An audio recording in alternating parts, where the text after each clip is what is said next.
Здравствуйте, дорогие телезрители! Вы смотрите выпуск программы «Будь здоров». С вами я, Амана Исраилова.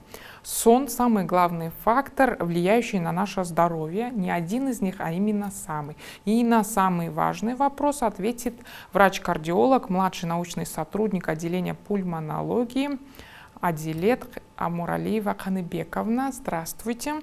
Здравствуйте. И хотелось бы сразу приступить к первому вопросу. Получается, повсюду говорят о том, что вредно, допустим, в рабочие дни мы спим по 4-6 часов, а уже в выходные мы отсыпаемся по 10 часов. То есть как это состояние вообще влияет на человека? Можете более подробно рассказать? Да, конечно.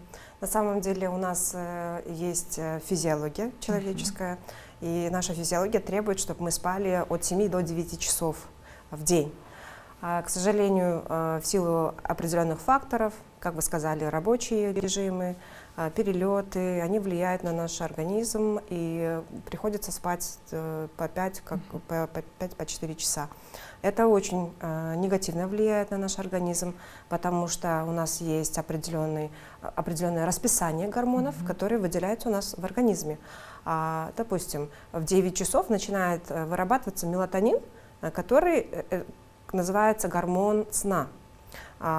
И утром в 6 часов вырабатывается кортизол, гормон бодрствования. То бишь 9 часов с 9 вечера до 6 утра мелатонин наш функционирует.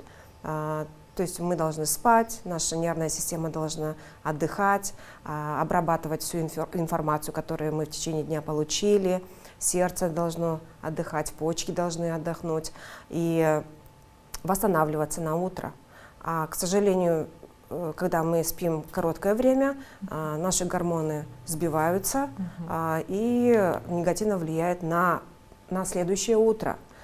Если это повторяющиеся, постоянного характера, то они приводят к разным заболеваниям, к сердечно-сосудистым заболеваниям, к заболеваниям нервной системы, к раковым заболеваниям, и не только. К депрессии приводят, когда человек мало спит. Поэтому мы рекомендуем, чтобы мы придерживались нашей физиологии, а если не получается 9 часов поспать, хотя бы 7 часов. Мы рекомендуем спать. И получается, на качество сна также это влияет, а как улучшить качество? Как улучшить, да. Есть у нас понятие гигиена сна. Для этого мы рекомендуем, чтобы человек лег спать в одно и то же время и просыпался в одно и то же время.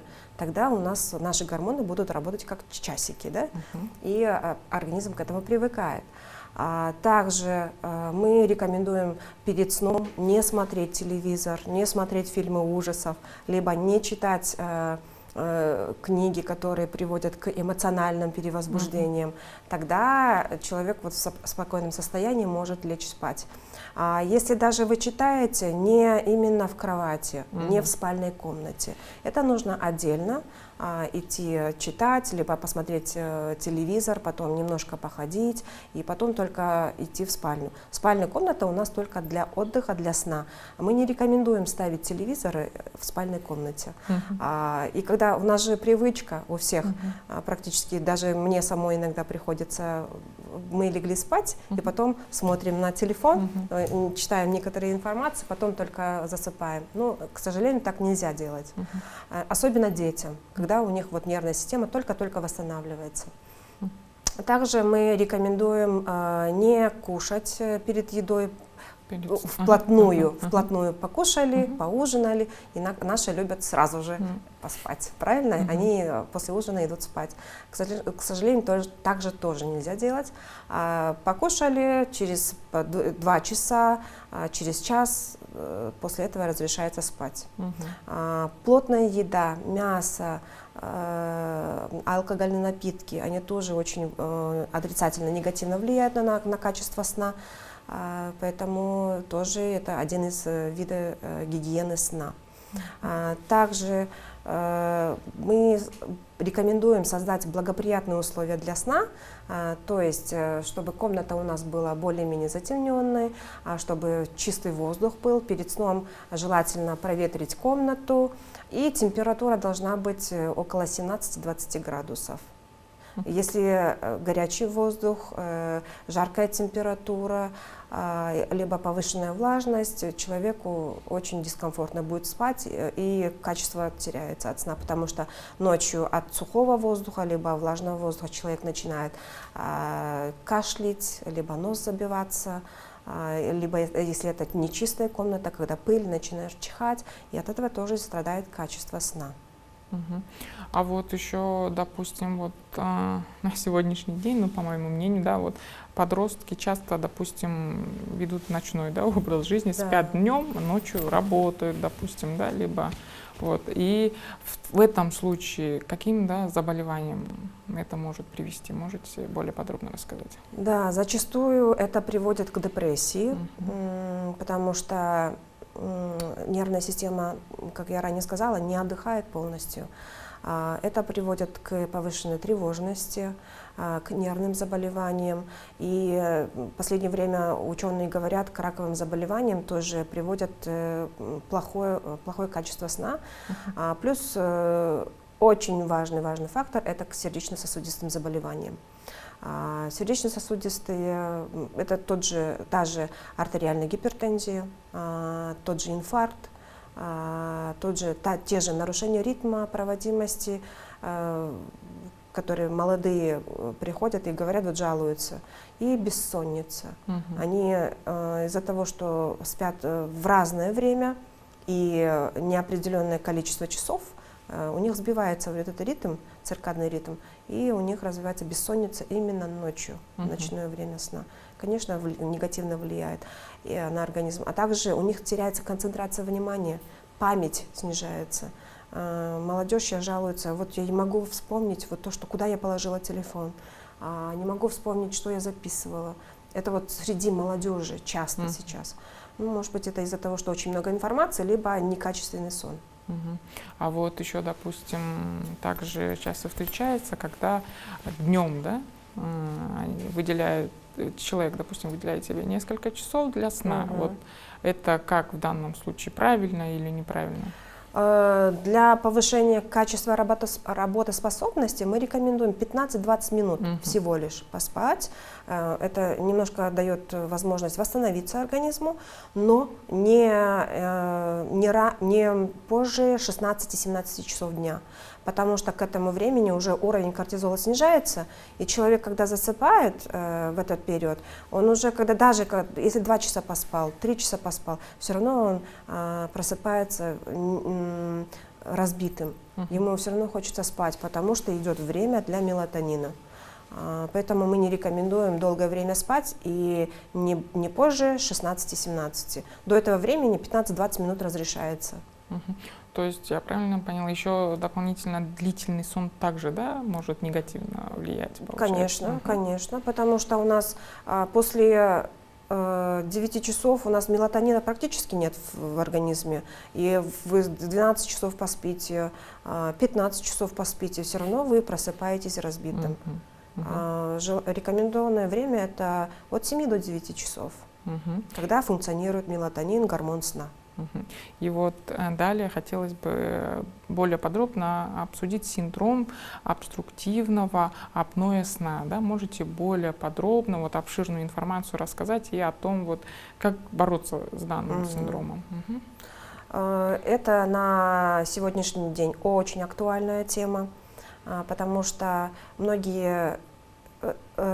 ключевой момент – это храп, которого все стесняются. Многие не говорят. На самом деле это же очень сильно влияет на качество жизни. Синдром обструктивного апноэ сна – остановка дыхания во время храпа и во время ночного сна. Человек спит, храпит, и во время храпа на какой-то период паузами останавливается дыхание. И именно в этот период у человека не поступает кислорода того количества, которое положено было быть. И головной мозг, и почки, сердце, глаза, все органы, которые должны снабжаться кислородом, они страдают от нехватки кислорода. В частности, это вот сердце и как раз таки инфаркты, инсульты, которые происходят в предутренние часы, именно из-за синдрома обструктивного апноэ сна. Люди, многие наши, особенно когда наш менталитет, они не любят делиться этим. А в Европе это очень актуально, и они проводятся очень много исследований, пациенты обследуются по поводу этого, они не стесняются говорить, что у них рак, потому что они знают, что это патология, а мы стесняемся говорить. На самом деле из-за синдрома обструктивного апноэ сна у людей от 4 до 10 раз учащается инфаркт, учащается инсульт, и он дает внезапную остановку дыхания и работы сердца. То есть человек в ночное время может умереть из-за храпа, остановки дыхания. А вот с чем связано, что данный синдром, получается, у человека, да, приобретает человек данный синдром? Да, этот синдром, он не врожденного характера, это приобретенная патология, и связана с ожирением, с избыточной массой тела. Когда человек становится более тучным, большим и большим, храп тоже увеличивается, и остановки дыхания, они тоже учащаются. Возможно, когда индекс массы тела у нас было 28 до 30, допустим, 31, тогда, может быть, короткие паузы были остановки дыхания, а когда ожирение, степень ожирения нарастает, и индекс синдрома обструктивного апноэ сна, тяжесть синдрома обструктивного апноэ сна тоже утяжеляется. То есть, если простыми словами говорить, чем больше ожирение, тем больше синдром обструктивного апноэ сна, тем больше риск для смерти и остановки дыхания. А вот еще часто путают вот данный синдром с тем, что, допустим, заболел там гайморит или такого не происходит? Нет, может быть очень много причин, но важный фактор для развития синдрома обструктивного апноэ сна — это все-таки ожирение. Есть, конечно, кроме этого лор-патологии, когда аденоиды растут, также неврологические какие-то заболевания, также прием алкоголя либо седативных препаратов тоже могут привести. Но в частности это все-таки больше ожирение. И он имеет же последствия, тяжелые, пагубные последствия. Может вот остановиться дыхание и остановка дыхания. А вот человек, допустим, заметил, да, что у него вот данный синдром, и то к какому специалисту необходимо ему обратиться, да, чтобы вылечить данный синдром, и вот о методах лечения можете более подробно рассказать? В Национальном центре кардиологии и терапии имени Мирсаида Мирахимова у нас есть отделение пульмонологии, и в этом отделении мы проводим обследование, полиграфия называется, полиграфия. Если у человека есть такие симптомы, они могут обратиться к нам в поликлинику. В поликлинике у нас есть специалист-пульмонолог, и все кардиологи также владеют этой информацией. Там у нас есть специальные опросники, которые определяют человека, есть ли храп на самом деле или нет храпа с остановкой дыхания. Если по опроснику они набирают определенное количество баллов, тогда они отправляют к нам в отделение пульмонологии, чтобы мы провели полиграфию. И на полиграфии уже выявляется, нужно ли этому пациенту лечение.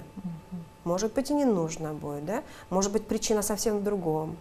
Вот. Потом мы, после того, как определили степень тяжести синдрома обструктивного апноэ сна, мы им будем рекомендовать терапию.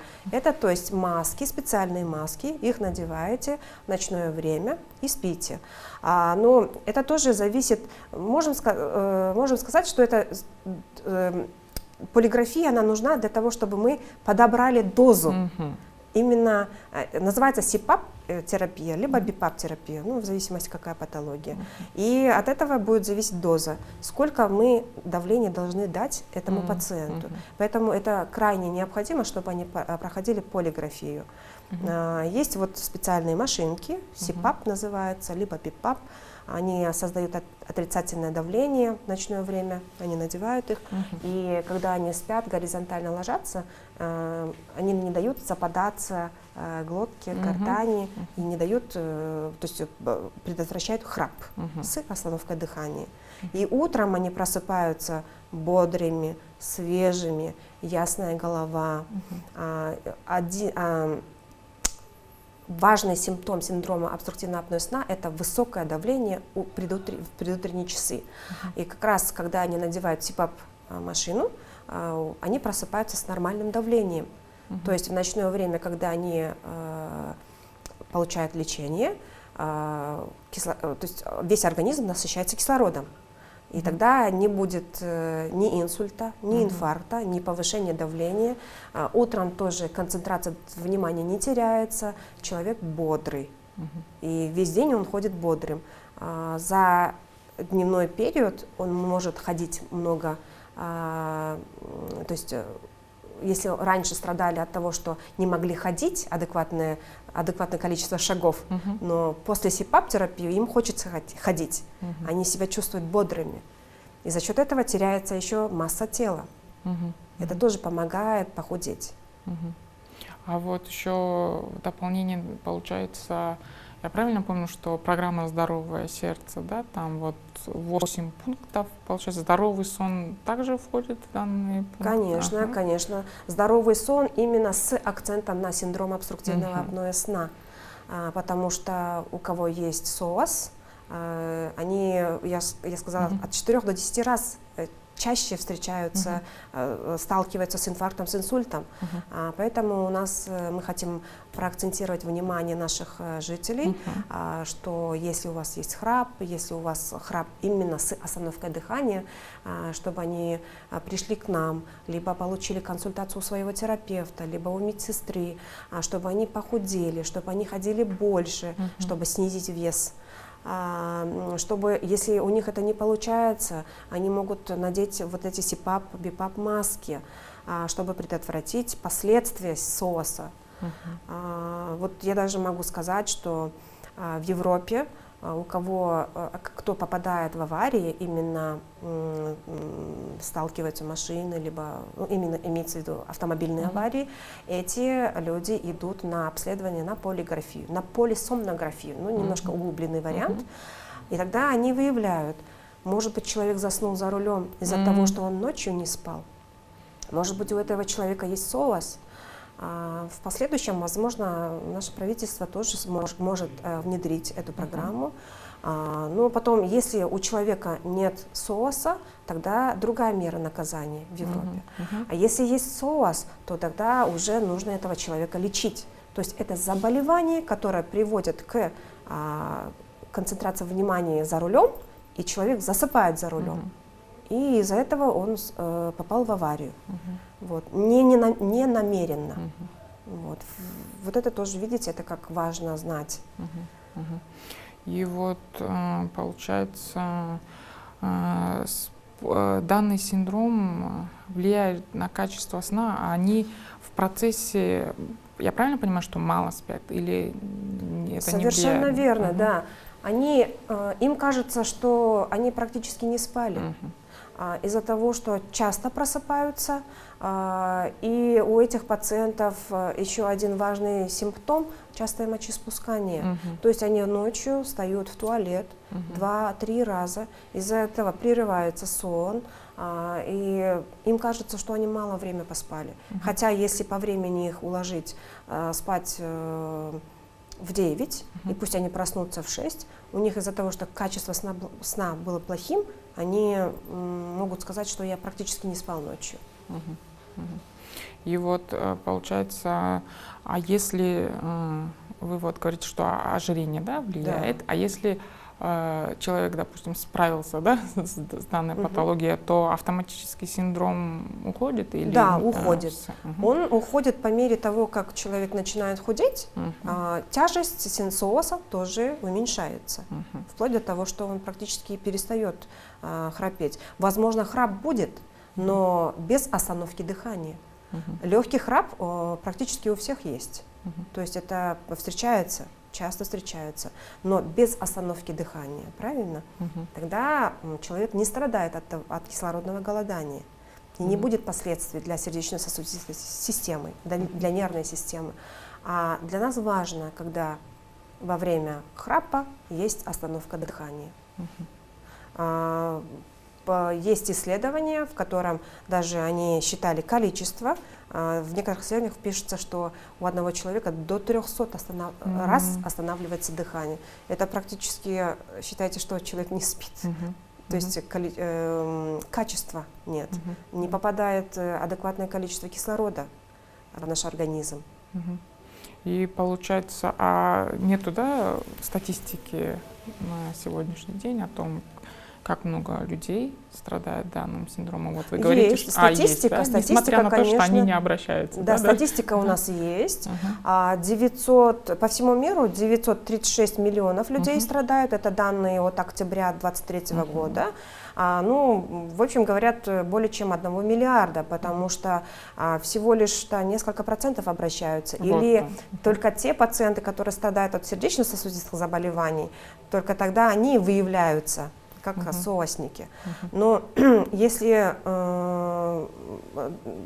попросить всех обратиться, скорее всего, тогда количество намного увеличится. Но все равно вот это количество 1 миллиард, это какое колоссальное количество, правильно? И то считайте, что это не все выявленные. И еще одна важная вещь, кто страдает соусом, у них артериальная гипертензия не поддается лечению. Мы даем 4 группы препаратов, 5 групп препаратов, что только не делаем, но у них стойко повышается артериальное давление. Они говорят, я все 5 препаратов пью, все равно утром просыпаюсь 160 давление на 90, 170 на 100. Вот и инсульты у кого зачастую на фоне высокого давления. Это все, у кого есть СОАС. Поэтому мы рекомендуем, у кого не поддается терапии пациентов, мы регулярно отправляем на полиграфию, чтобы выявить причину, почему наша терапия не помогает. Медикаментозная терапия не помогает этим пациентам. А вот вы озвучили статистику, допустим, возраст влияет или возраст с возрастом у человека из-за того, что мышцы глотки гортани ослабевают, они с возрастом, да, они приводят к храпу. Но если человек тучный с малых лет, у них уже с того периода уже начнется храп с остановкой дыхания. Кстати, история тоже очень интересная. Когда в Америке и в Австралии проводили именно первые исследования по поводу СОАСа, они же выбрали только 5 пациентов, а 3 из них были уволены с работы из-за того, что они в дневное время на рабочем месте засыпали, и тогда потом начали думать, может быть, это какое-то заболевание, которое приводит к дневной сонливости. И один 13-летний ребенок был, он в школе сидел и не мог сконцентрировать свое внимание и засыпал на парте. И тогда они начали обследовать этих пациентов, все, соответственно, оказались плотными, точными людьми, и потом начали проводить на них уже, считайте, исследования, опыты, как бы помочь этим пациентам. Начали вот эти маски надевать, чтобы в ночное время у них не западала глотка гортань. И потом, как только они утром просыпались бодрыми, тогда они начали выявлять причину, скорее всего, да, СОАС дает, то есть не зависит от возраста. Со временем, конечно, возраст играет роль, но он также может встречаться и у молодых людей тоже. А вот следующий вопрос, допустим, часто, да, пожилые, они страдают тем, что всю ночь, да, не спят там. Они считают, что это у них бессонница, но тем не менее они спят там по несколько часов. Это связано с возрастом, да? Или... Да, по физиологии тоже у людей старческого возраста сон сам по себе пропадает, либо укорачивается продолжительность сна. Но то, что они просыпаются в ночное время, это тоже нехорошо. То есть они не должны, если даже они спят короткое время, у них сон должен быть без перерыва, безо всяких пробелов. То есть они не должны просыпаться в ночное время. 4-5 часов без остановки они должны спать, допустим. Но в силу разных заболеваний у мужчин, также у женщин, плюс еще нервная система, наши бабушки, матери, да, они все время думают, какие-то психологические заболевания, они приводят к тому, что у них бессонница. Но это, как можем сказать, и физиология, плюс еще какая-то патология, коморбидное состояние, которое укорачивает продолжительность сна и ухудшает качество сна. А вот в данном случае коррекцию, да, какую-либо необходимо проводить? Именно для бабушек, дедушек, Да. без ожирения, которые плохо спят, им нужно, скорее всего, да, потому что специалисты здесь другие должны подключаться.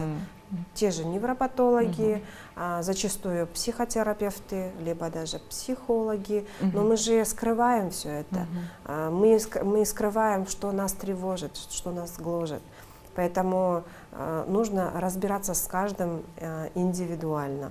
Возможно, уролог еще поможет, да, дедушкам нашим.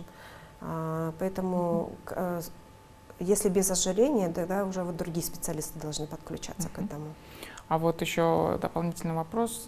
Хотелось бы поговорить, да, о нашей молодежи. Получается, вот сейчас на данный момент часто употребляют энергетические напитки. Да, вот как данные напитки влияют все-таки на качество сна? Можете об этом более подробно рассказать? Энергетические напитки именно перед сном в ночное время категорически запрещается, потому что они активизируют, они влияют на выработку мелатонина. Мелатонин вырабатывается, они его дубят, и в ночное время они активизируются. Но, соответственно, на следующее утро они разбитые. Но чтобы не чувствовать эту разбитость, они что делают?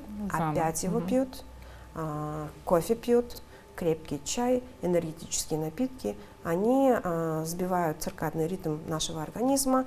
И в последующем, если это систематически будет продолжаться, однозначно у этого человека, у этой молодежи, которая потом в последующем станет взрослым, будет какое-то заболевание.